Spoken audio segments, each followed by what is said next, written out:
Vamos dar início a uma sequência de aulas referentes à administração de medicamentos. Então, nós vamos conversar aí sobre uma série de fatores que interferem nessa condição, incluindo aí as vias de administração de medicamentos. Então, uma sequência aí, acredito que vão ser aí umas 6 aulas, uns 6 vídeos para que a gente possa dar conta desse conteúdo. Então, definindo aí medicamentos.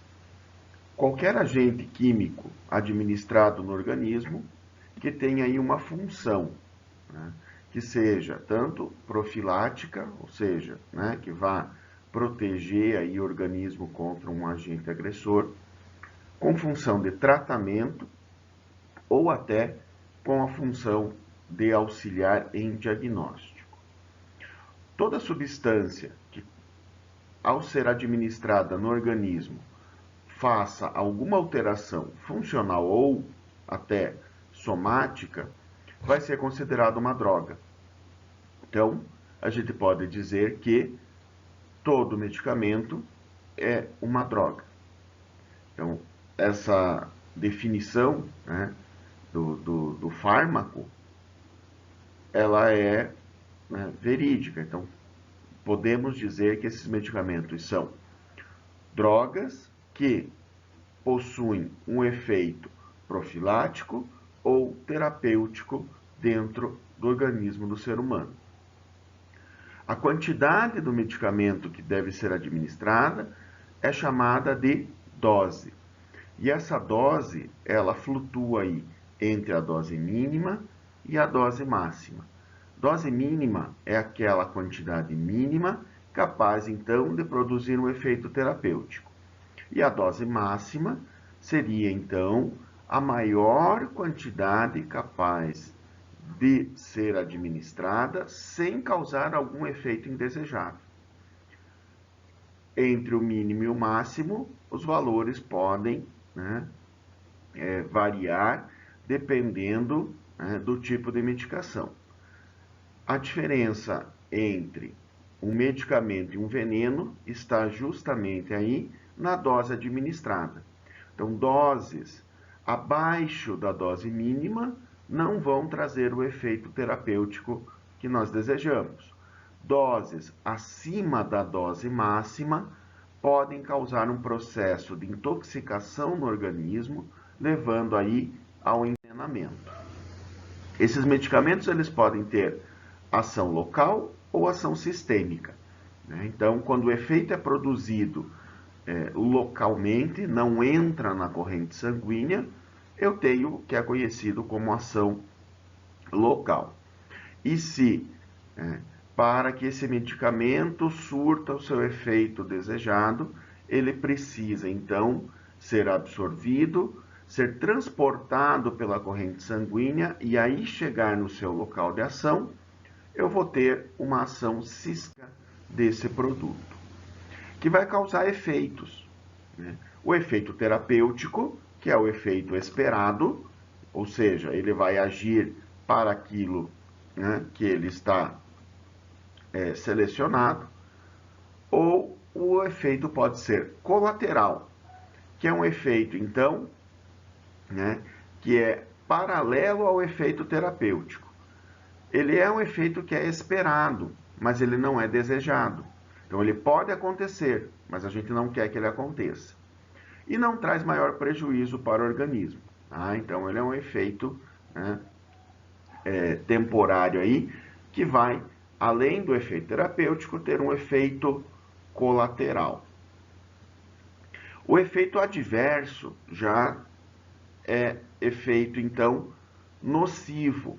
Ele traz algum prejuízo ou algum incômodo para o organismo.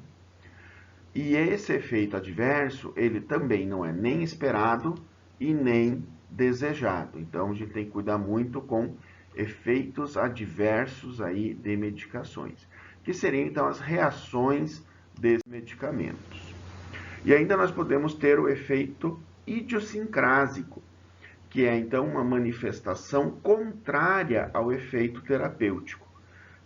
Isso pode acontecer quando a gente administra em um medicamento, né, e ele se apresenta completamente ao contrário do efeito desejado. Ou seja, você dá um sedativo para um paciente, por exemplo, e ele fica mais agitado do que ele já estava anteriormente. Então ele fez o efeito contrário, efeito idiosincrásico, conhecido aí dentro do ambiente hospitalar como efeito rebote, quando o medicamento faz o efeito contrário do que se espera. Esses medicamentos eles podem se apresentar de diferentes formas farmacêuticas. Essas formas elas podem ser sólidas, elas podem ser líquidas, elas podem ser gasosas, em formato de gel, de emulsão.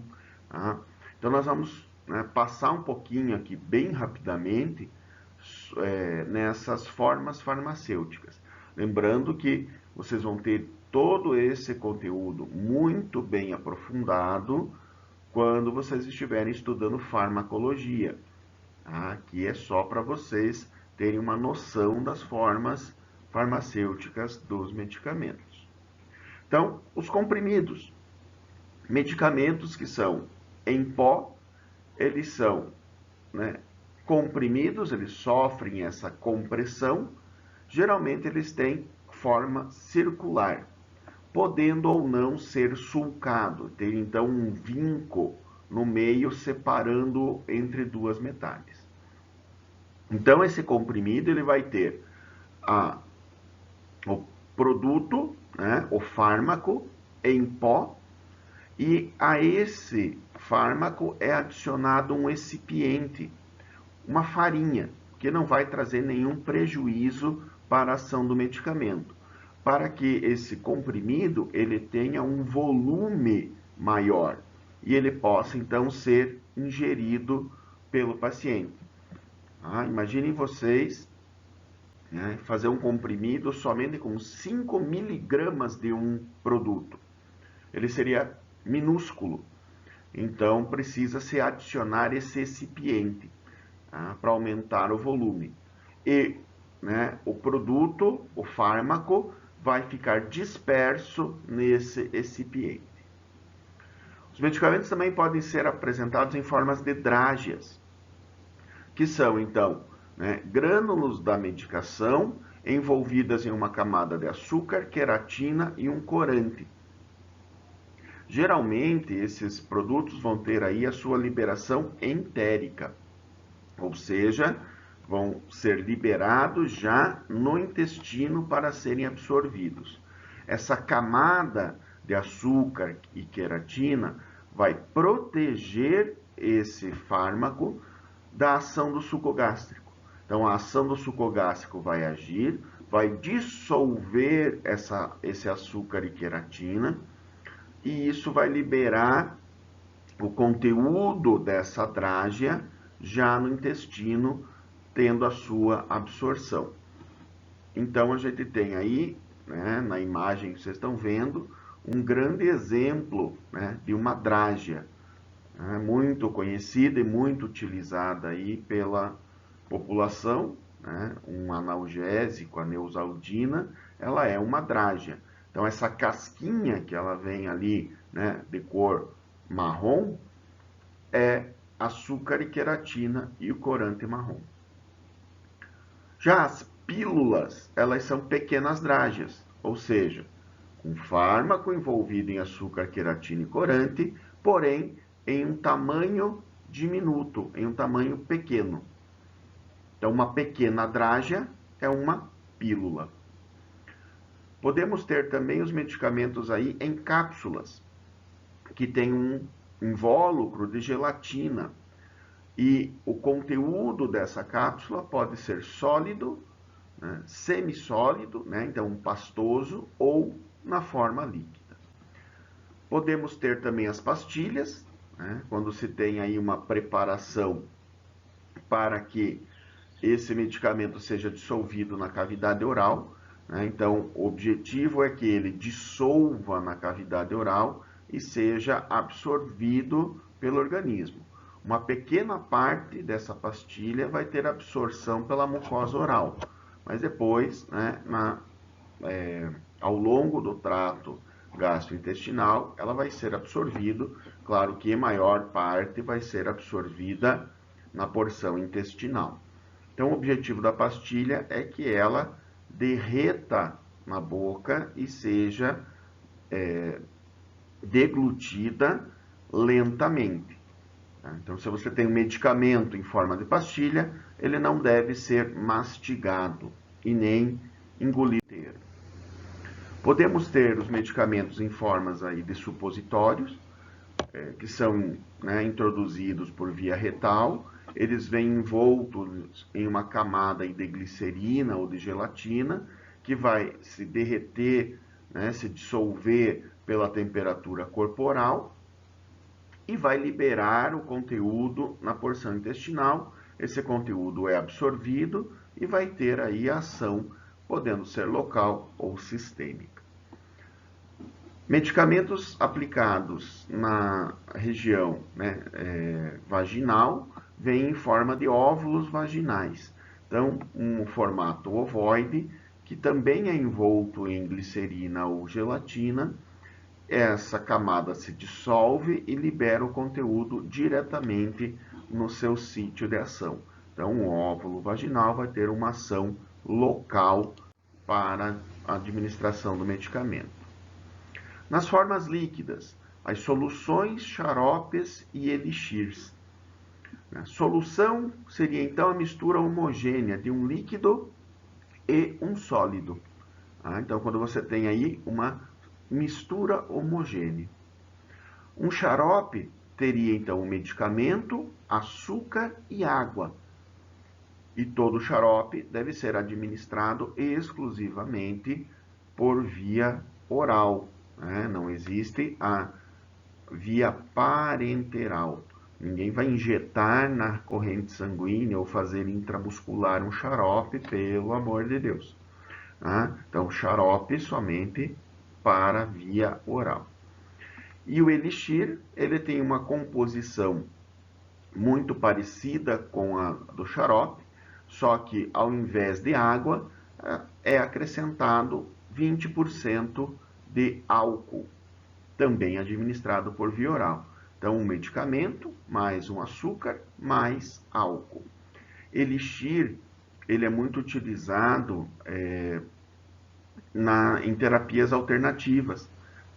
Então, são soluções, né, que são farmacológicas, né, porém elas não fazem parte da alopatia, elas fazem parte da homeopatia. Então, quem faz tratamento, né, homeopático usa muito esse tipo de preparação. Então, você tem ali, né, uma ação medicamentosa na presença aí, desse açúcar álcool. Podemos ter as emulsões, que são então, né, mais cremosas, elas não têm aspecto líquido e geralmente vão ser aí a mistura de um líquido a algo oleoso. As suspensões, que seriam então as misturas não homogêneas de uma parte sólida e um líquido, ficando então a sua parte sólida suspensa no líquido. E toda a suspensão então deve ser agitada, homogeneizada antes de ser administrada. Os medicamentos em formas de loções, que devem ser aplicados diretamente na pele. Tem aí, para ter a sua absorção, vão ter um veículo aquoso, e eles não devem ser friccionados, eles devem ser somente aplicados na superfície da pele. Tem aí, né, uma destinação para uso externo, eles não têm uma capacidade de absorção muito grande, então eles vão agir localmente nas camadas superficiais da pele. Ainda, as pomadas, né, que são semissólidas, com pouca penetração na pele também, então ela tem ali também uma capacidade pequena de absorção. Já os cremes podem, né, ter uma maior absorção. Então, a diferença entre creme e pomada é a sua absorção na pele, o quanto o organismo absorve esse produto. Se ele vem em forma de pomada, a absorção é menor. Se ele vem em forma de creme, a absorção é maior. Tá? As pastas, que tem lá um pó adicionado, né, a um líquido, então contendo aí cerca de 20% da preparação em pó, ficando pastoso, e o gel, que também tem pouca absorção na pele.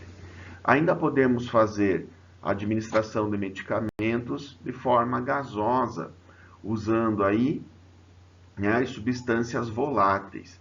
Então, tudo que é administrado por meio de aerossóis entra nessa classe aí, da forma gasosa. Tá? Então, é muito comum, né, os broncodilatadores, que são os medicamentos que estão ali naquelas bombinhas, né, para as pessoas que têm asma, bronquite.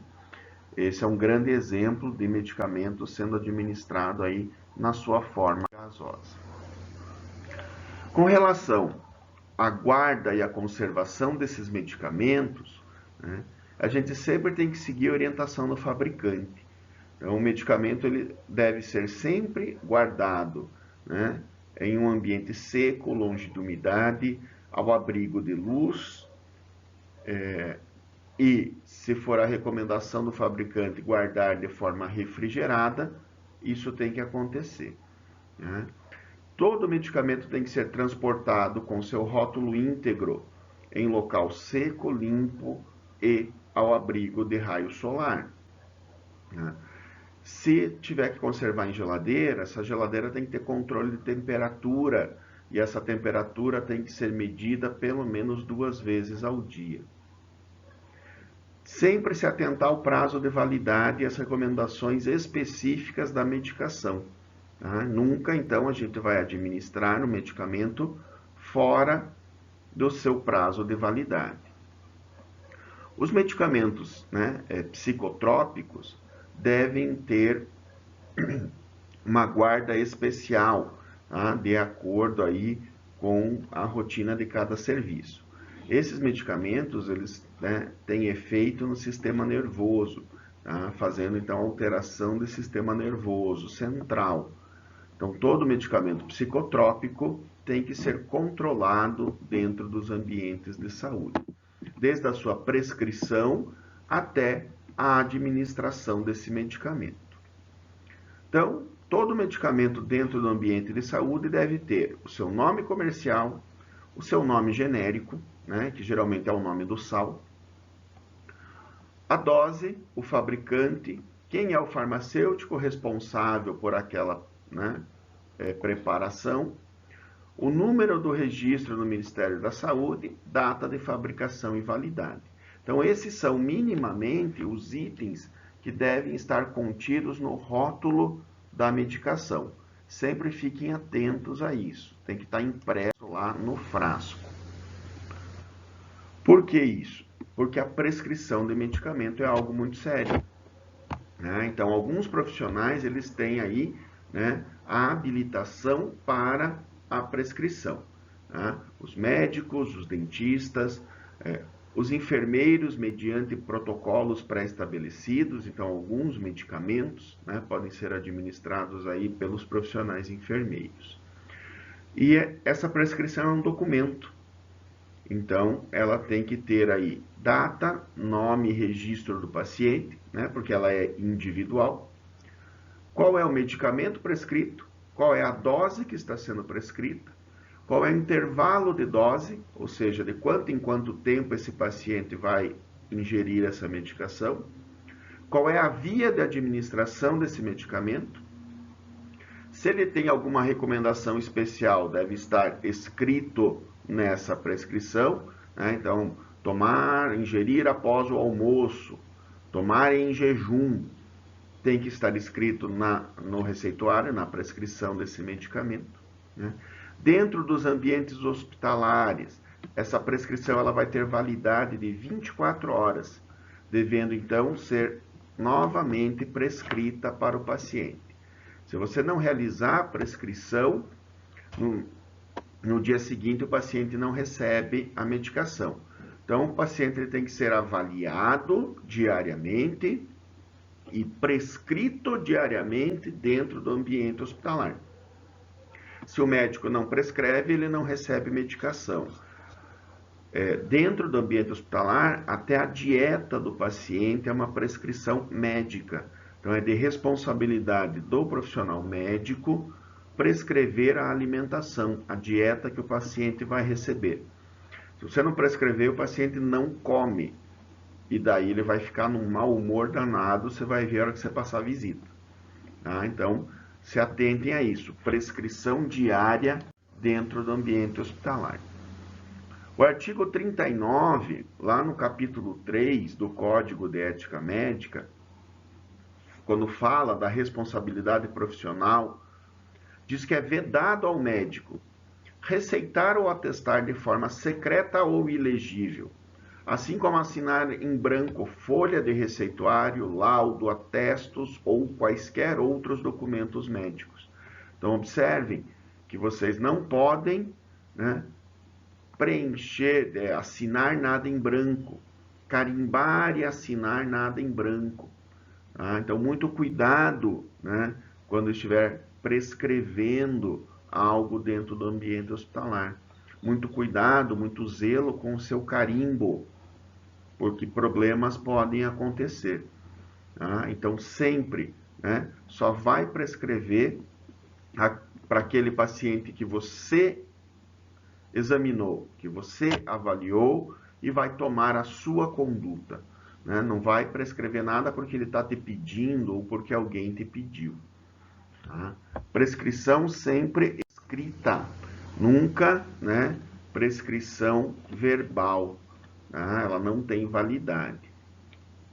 Essa prescrição ela pode ser aí, né, autolimitada, ou seja, né, um medicamento com a sua dose na via de administração em uma aplicação única. Então, por exemplo, ali a insulina, NPH, 3 unidades internacionais, via subcutânea agora. Essa medicação ela vai ser feita uma única vez, neste momento. Depois não vai mais se repetir. Ou essa prescrição ela pode ser feita por tempo limitado. Tá? Então, por exemplo, ali vocês estão vendo, né? Uma vez ao dia por 3 dias. Então, esse paciente vai usar essa medicação uma vez ao dia durante 3 dias, depois não recebe mais. Ou ela pode ser de forma contínua, de 8 em 8 horas, como vocês estão vendo ali no exemplo. Tá? E ela só vai deixar de ser executada quando for suspensa, ou seja, quando você retirar da prescrição. Enquanto ela estiver na prescrição, o paciente vai continuar recebendo. Alguns cuidados que a gente tem que ter aí no preparo e administração de medicamentos. Todo medicamento, ele deve ser prescrito, então, por um profissional qualificado. Né? Não deveria existir o que acontece no nosso país, da gente conseguir comprar medicação sem receita médica. Para administrar esse medicamento, se exige aí responsabilidade e conhecimento de microbiologia, farmacologia, de cuidados de enfermagem, principalmente com relação à forma e à via de administração. Né? Então, vocês vão ter aí, né, que se preparar para realizar prescrições de medicamentos. Deve ser administrado dentro do ambiente hospitalar, né, por auxiliar técnico de enfermagem, enfermeiros e médicos. Então, esses são, né, os profissionais habilitados dentro dos ambientes de saúde que podem administrar esses medicamentos. Tá? Então, os demais não podem. A gente não pode delegar isso para o cuidador, a gente não pode delegar isso para o próprio paciente. Dentro do ambiente hospitalar, é responsabilidade desses profissionais. Tá? E a gente tem, então, uma série, né, de questões que a gente tem que observar quanto à administração de um medicamento. Primeiro deles, o paciente certo. A gente não pode administrar medicação de um paciente em outro. Tá? Então tem que tomar muito cuidado com essa situação. Posteriormente, a medicação certa. Eu não posso trocar medicamentos, senão eu não vou ter o efeito terapêutico que eu quero. Na via de administração correta, se via oral, intramuscular, subcutânea, intradérmica, endovenosa, sublingual, como vocês estão vendo ali, né, no slide. Ainda por via vaginal, retal, ocular, via tópica. Então, observar sempre a via correta. Né? Então, não tem como você administrar um comprimido pela via venosa. Como é que eu vou fazer um comprimido na veia do paciente? Tá? Tem que tomar cuidado, porque às vezes, né, tem gente criativa, mas via de regra é uma via impossível. Né? No horário certo. Então, se a prescrição é para as 15 horas, esse paciente tem que receber a medicação às 15 horas. Na sua dose certa, com o registro correto, a orientação correta ao paciente, né, buscando a forma certa de tratamento e a resposta correta. Sempre quando a gente vai realizar a administração de medicamentos, higienização das mãos é fundamental. Preparar o medicamento em local adequado. Tá? Então, separar essa medicação por paciente e essa medicação ela tem que ser preparada na frente do paciente, para que ele veja o que está sendo feito. Né? De se concentrar para realizar essa administração de medicamento. Não dá para ficar batendo papo e fazer a medicação. O erro pode acontecer, tá? E esse erro ele pode trazer aí uma série de prejuízos para esse paciente. Tá? Ter um método e uma organização. Né? Não dá para ter uma bancada toda bagunçada na hora que você está administrando medicamentos. Tá? Então, ter uma área limpa, uma área onde você vai descartar o resíduo, né, o lixo, as embalagens, para que você, com segurança, administre aí essa medicação. Então, falando um pouquinho desses 9 certos. Né? O primeiro deles, o paciente certo. Né? Então, se certificar, né, que essa medicação está sendo administrada na pessoa certa. Para isso, então, a gente trabalha sempre com dupla checagem. Então, utilizar 2 identificadores, como o nome do paciente e sua data de nascimento. Né? Cuidar muito com os homônimos, né? Os nomes iguais, principalmente nomes comuns para uma região. Né? João, Maria, Pedro, sobrenomes, né? Silva, Santos, Souza, que são muito comuns na nossa região. A gente tem que cuidar para não trocar a medicação. Né? Questionar o paciente e confirmar na sua pulseira de identificação. Né? Então, pelos protocolos de segurança do paciente, todo indivíduo dentro da instituição hospitalar deve estar com uma pulseira de identificação.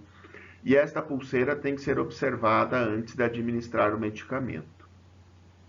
Verificar se o nome corresponde ao nome que está identificado no leito, no prontuário, né, e na prescrição médica.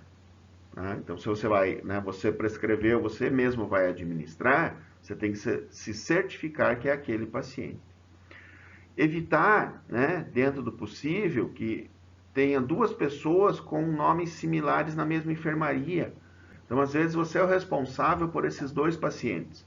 Solicita para o setor de internamento a troca do quarto. Isso já vai ajudar muito a equipe na hora de administrar a medicação, evitando aí o erro. Né? Evitar que o mesmo funcionário fique responsável pela assistência dos pacientes com nomes similares. Então, às vezes você observa isso chega lá no enfermeiro responsável pelo setor e troca uma ideia com ele, conversa com ele, para ver se não é possível deixar pessoas diferentes para prestar esse atendimento, para evitar que o erro aconteça. Já que não deu para trocar de quarto o paciente, então troca o funcionário, né, deixa funcionários diferentes para administrar esses cuidados. Com relação ao medicamento certo, né, então conferir se o nome do medicamento, né, é o mesmo que está prescrito. Então você olha e observa o nome do medicamento e olha a prescrição. Antes de administrar, conferir novamente o medicamento com a prescrição. Então, novamente, dupla checagem. Verificar se o paciente é alérgico àquele produto. Então, alguns pacientes eles desenvolvem, né, alergias. Cuidado com as medicações que são compostas. Por exemplo, o Buscopan, que ele é dipirona mais escopolamina. Aí você pergunta para o paciente se ele é alérgico a Buscopan, ele vai ter que dizer que não. E é alérgico a dipirona? Aí ele te diz que sim. Opa, se tem dipirona na composição, eu não posso administrar nesse paciente. Então, sempre antes de administrar, conferir essa questão aí da alergia. Na via correta de administração, né? Então, verificar se essa via ela é tecnicamente viável, ela é recomendada. Então, se aquele medicamento pode ser administrado na via intramuscular, por exemplo, ele não tem que ser exclusivamente para a via endovenosa. Então, sempre se certificar disso. Verificar se o diluente também foi prescrito. Às vezes eu tenho que diluir a medicação, né, e você não prescreve o diluente. Aí vem a medicação da farmácia, mas não vem o diluente. Aí os erros podem acontecer. Né? O funcionário ele acaba, às vezes, fazendo a medicação pura e acaba errando. Avaliar a compatibilidade do medicamento com o produto utilizado para administração. Seringa, catéter, sonda, equipo. Às vezes tem medicamentos que eles são fotossensíveis, então ele precisa de um equipo específico para que a luz não interrompa, né, a cadeia farmacológica, não faça a quebra da molécula inativando essa medicação. Então, observar todas essas compatibilidades. Esclarecer as dúvidas, né, com relação à prescrição, né, está em dúvida, conversa com o supervisor de enfermagem, conversa com o prescritor, conversa com o farmacêutico. A equipe multiprofissional ela tem que trabalhar muito unida nessa questão da administração de medicamentos. Todos fazem parte dessa cadeia e todos são elos importantes. Se um erra, o outro pode observar aquele erro e evitar que aquele erro se propague. E isso, então, evita um problema para o paciente. Então, sempre que você tiver em dúvida, recorra aos demais profissionais. O horário correto. Então, as medicações elas devem ser administradas sempre no horário prescrito, evitando atrasos. Então, nessa etapa, aí a gente deve lembrar que a medicação ela deve ser preparada na hora, de preferência na beira do leito, em frente ao paciente, para ter certeza, né, que ele está vendo o que você está preparando. Em caso de medicação administrada após algum tempo do preparo, a gente tem que observar o período de estabilidade, né, e também como foi armazenado. Algumas preparações elas precisam, né, ser feitas antes da administração, só que elas têm um tempo de validade, né, e elas têm que ser armazenadas de forma correta. Antecipar ou atrasar medicação, né, em relação ao horário somente poderá ser feito com o consentimento do prescritor ou do enfermeiro supervisor do setor. Porque daí esses profissionais é que vão avaliar se essa medicação pode sofrer essa alteração de horário ou não. Então, se certificar.